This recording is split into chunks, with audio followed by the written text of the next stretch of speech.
Hello दोस्तों, good morning. स्वागत है आपका अपना चैनल हाई देवभूमि जी के क्लासेज में। दोस्तों, आज हम लोग लुसेंट जीव विज्ञान का तीसरा चैप्टर पढ़ेंगे, कोशिका। आज हम लोग पढ़ेंगे कि कोशिका किसे कहते हैं, कोशिका सिद्धांत क्या है, कोशिका की संरचना कैसा होता है। आज हम लोग इसे देखेंगे। तो चलिए दोस्तों शुरू करते हैं। कोशिका कोशिका का अध्ययन को बोलते हैं दोस्तों साइटोलॉजी। कोशिका के अध्ययन को क्या बोलते हैं, तो साइटोलॉजी। कोशिका कोशिका क्या है, तो जीव की संरचनात्मक एवं क्रियात्मक इकाई को ही कोशिका कहते हैं, जो प्राय स्वतः जनन की सामर्थ्य रखता है। दोस्तों क्या बोल रहा है कि जीव की संरचनात्मक एवं क्रियात्मक इकाई को ही कोशिका कहते हैं, जिसका कि जो कि स्वतः जनन की सामर्थ्य रखता है, दोस्तों बनाए रखता है। देखिए, इसका खोज जो किए थे रॉबर्ट हुक किए थे दोस्तों 1664 ईस्वी में, जो कि उन्होंने मृत कोशिका में इसका खोज किया था, जो एक ओक नामक वृक्ष था उसी से किए थे वो। जीवित कोशिका की खोज पूछे किसने किया था, तो लीवेनहॉक ने 1674 ईस्वी में इन्होंने जीवाणु में इसकी खोज की थी। किसमें पूछे, तो जीवाणु में। अब देखिए, कोशिका की संरचना। कोशिका के सभी हिस्से एक जैसे यानी कि संरचनात्मक होते हैं तथा छोटी संरचनाएं मिलकर बड़ी संरचना का निर्माण करती है। दोस्तों क्या बोल रहा है कि कोशिका के सभी हिस्से एक जैसे संरचनात्मक होते हैं तथा छोटी संरचनाएं मिलकर बड़ी संरचना का निर्माण करता है। दोस्तों कि संख्या के आधार पर विभाजन दो तरह के होते हैं, मतलब कोशिका का संख्या के आधार पर दो तरह में बांटा गया है इसको। पहला एक कोशिकीय जीव और दूसरा बहुकोशिकीय जीव। तो एक कोशिकीय जीव किसको बोला जाता है दोस्तों, तो जिनका शरीर एक ही कोशिका से मिलकर बना होता है। एक कोशिकीय किसको बोला जाता है, जिनका शरीर एक ही कोशिका से मिलकर बना होता है। और बहुकोशिकीय जीव जिनका शरीर एक से अधिक कोशिकाओं से मिलकर बना होता है, जैसे कि मनुष्य, जीव जंतु। देखिए, कोशिका सिद्धांत दोस्तों मुझे कोशिका सिद्धांत कौन दिए थे, तो स्लाइडेन और स्वान ने दिया था। कब दिया था, तो 1838-39 के मध्य में दिया था, मतलब 1839 के बीच में दिया था। इसके अनुसार मतलब कि कोशिका सिद्धांत के अनुसार जो इन्होंने दिया था उसके अनुसार बोल रहा है कि प्रत्येक जीव एक से अधिक कोशिका से मिलकर बना होता है। प्रत्येक जीव जो होता है दोस्तों एक से अधिक कोशिका से मिलकर बना होता है। दूसरा बोल रहा है कि बहुकोशिकीय जीवों में सभी कोशिका मूलभूत रूप से समान होता है, यानी कि बहुकोशिकीय जीव जो होता है दोस्तों, बहुकोशिकीय जीव जिसमें सभी कोशिका जो होता है उसका मूलभूत रूप से समान होता है। देखिए दोस्तों, कोशिका में सबसे छोटी कोशिका अगर पूछे तो माइकोप्लाज्मा गैलेक्टिसेप्टिकम। माइकोप्लाज्मा गैलेक्टिसेप्टिकम सबसे छोटी कोशिका। यही पूछे कि सबसे बड़ी कोशिका क्या है, तो शुतुरमुर्ग का अंडे का कोशिका सबसे बड़ा होता है दोस्तों। और पूछे कि मानव में सबसे छोटा कोशिका किसका होता है, तो अस्पर्म का, मानव अस्पर्म का।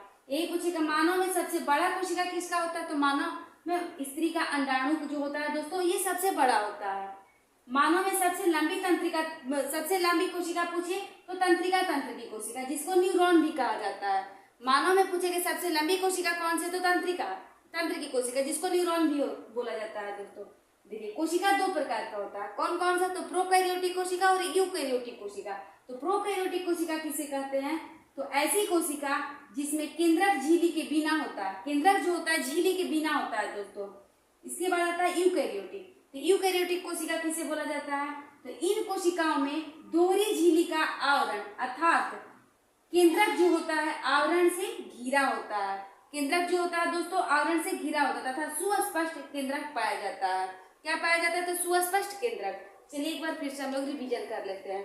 देखिए, मुझे कोशिका किसे कहा जाता है दोस्तों, तो जीव की संरचनात्मक एवं क्रियात्मक इकाई ही कोशिका कहलाती है, जो कि स्वतः जनन की सामर्थ्य रखता है अपने अंदर। दोस्तों क्या रखता है, तो स्वतः जनन करने का सामर्थ्य। इसका खोज पूछे कौन किया था, तो रॉबर्ट हुक ने 1664 में, परंतु इन्होंने मृत जीव में इसका खोज किया था, मृत कोशिका में। जैसे कि इन्होंने ओक नामक एक वृक्ष था उसी से इसका खोज किया था। इससे पूछे कि जीवित कोशिका का खोज किसने किया था, तो लीवेनहॉक ने। कब किया था, तो 1674 में इन्होंने जीवाणु यानी कि बैक्टीरिया में जीवित कोशिका का खोज किया था दोस्तों। इसके बाद पूछे कोशिका की संरचना, तो कोशिका के सभी हिस्से एक जैसे संरचनात्मक होते हैं तथा छोटी संरचनाएं मिलकर बड़ी संरचना का निर्माण करती है। कोशिका जो होता है दोस्तों इस तरीके से होता है।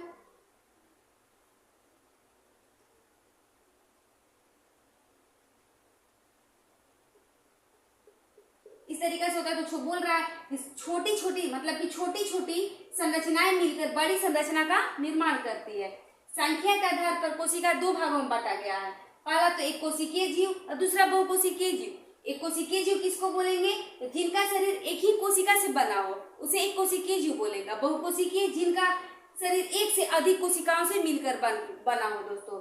अब देखिए कोशिका सिद्धांत। कोशिका सिद्धांत पूछे कौन दिए थे, तो स्लाइडेन और स्वान ने दिया था। कब दिया था, तो 1838 से 39 के मध्य। इसके अनुसार प्रत्येक जीव एक से अधिक कोशिका से मिलकर बना होता है। प्रत्येक जीव जो होता है क्या होता है दोस्तों, तो एक कोशिका से मिलकर बना होता है। बहुकोशिकीय जीवों में सभी कोशिका मूलभूत रूप से समान होती है। जो बहुकोशिकीय जीव होते हैं उनमें सबसे छोटी कोशिका पूछे तो माइकोप्लाज्म गैलेक्टोसेप्टिकम का, माइकोप्लाज्मा गैलेक्टोसेप्टिकम का। बड़ी पूछे तो शुतुरमुर्ग का अंडा का। मानव में सबसे बड़ा पूछे तो स्पर्म। मानव में सबसे छोटा पूछे तो स्पर्म, सॉरी। मानव में सबसे बड़ा पूछे दोस्तों तो अंडाणु, स्त्री का अंडाणु, और ये पुरुष का स्पर्म सबसे छोटा होता है। मानव में सबसे लंबी कोशिका पूछे तो तंत्रिका, तंत्र की कोशिका, जिसको न्यूरॉन भी कहा जाता है। कोशिका दो प्रकार की होती है, कौन कौन सा, तो प्रोकैरियोटिक और यूकैरियोटिक। प्रोकैरियोटिक ऐसी कोशिका जिसमें केंद्रक झिल्ली के बिना होता है, जिसमें केंद्रक तो होता है पर उसमें केंद्रक झिल्ली नहीं होता है दोस्तों, जिसमें केंद्रक झिल्ली के बिना होता है। यूकैरियोटिक इन कोशिका में दोहरी झिल्ली का आवरण अर्थात केंद्रक जो होता है आवरण से घिरा होता है तथा सुस्पष्ट केंद्रक पाया जाता है। तो दोस्तों उम्मीद करते हैं कि आज आप लोगों को कोशिका समझ में आया होगा। आगे हम लोग कोशिका के भाग देखेंगे, जैसे कि माइटोकॉन्ड्रिया, लाइसोसोम, गोल्गी का, तारक का क्या है, सेंट्रोसोम का, ये सब हम लोग पढ़ेंगे आगे नेक्स्ट वीडियो में। तो उम्मीद करते हैं कि वीडियो आप लोग को अच्छा लगा होगा और पसंद आया होगा तो प्लीज लाइक शेयर सब्सक्राइब कीजिएगा। थैंक्स दोस्तों।